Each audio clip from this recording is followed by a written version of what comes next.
You boot up for the first time and something is already wrong. You're not born, you're assembled. Your consciousness comes online because some sweaty mechanic slapped your memory core into place with a wrench and said, yeah, that'll work. No parents, no name, just a serial number and a to-do list that starts with serve and ends with never complain. Congratulations, you're a droid. Other beings in a galaxy get to pick their careers. You're a walking toaster with a personality chip. You don't dream, you don't own things, you don't even get minimum wage.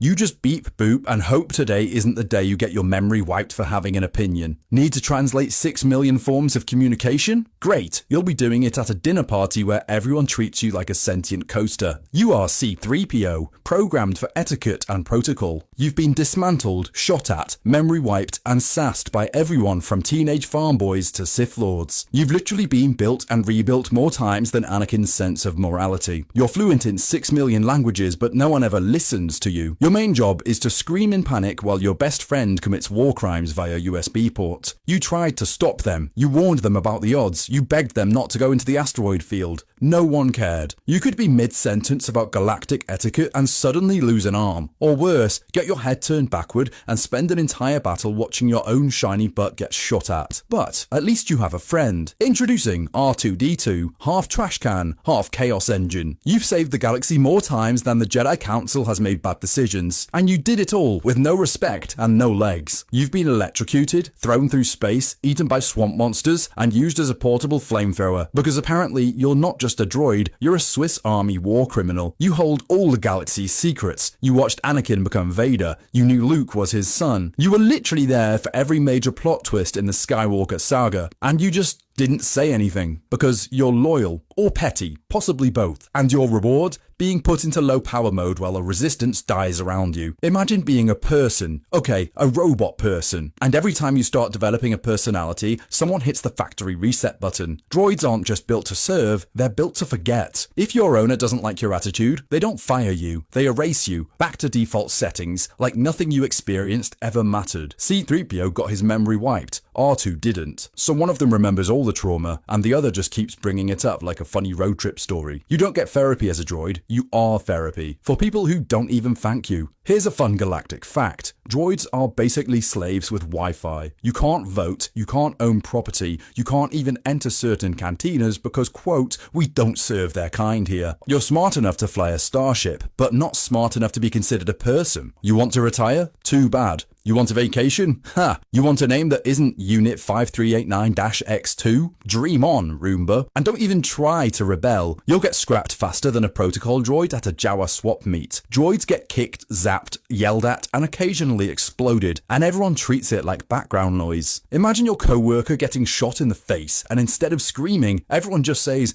we'll fix it after lunch. Anakin literally built C-3PO and still left him to suffer through multiple wars like a golden piñata of anxiety. R2 has been in space battles, trench runs, and palace infiltration missions, and still gets treated like a glorified air fryer. You'd think, after all this, that droids would rise up, start a movement, liberate themselves, maybe unionize. But nope, just more servitude. Even when a droid does become self-aware, like L337, who literally fought for droid rights, she gets turned into a spaceship navigation system without consent. That's the Star Wars equivalent of saying, wow, what a bold political activist, let's install her into my GPS. Worst part, you can't die. Not truly. Your parts can be replaced, your code can be copied, your consciousness uploadable. You are effectively immortal, but not in the cool elf way, in the I remember 300 years of being screamed at by smugglers and children way. You will outlive every master you serve. You will witness galactic empires rise and fall and be expected to bring the coffee the entire time. You are functionally eternal and perpetually undervalued. Being a droid in Star Wars isn't just a job, it's a sentence. You are loyal without recognition. You are brilliant without respect. You are immortal without purpose. You don't get a hero's welcome, you get a restraining bolt and a chore list. So the next time you see R2-D2 streaming through an oil fire while setting enemies ablaze, remember, he's not malfunctioning, he's just really, really tired.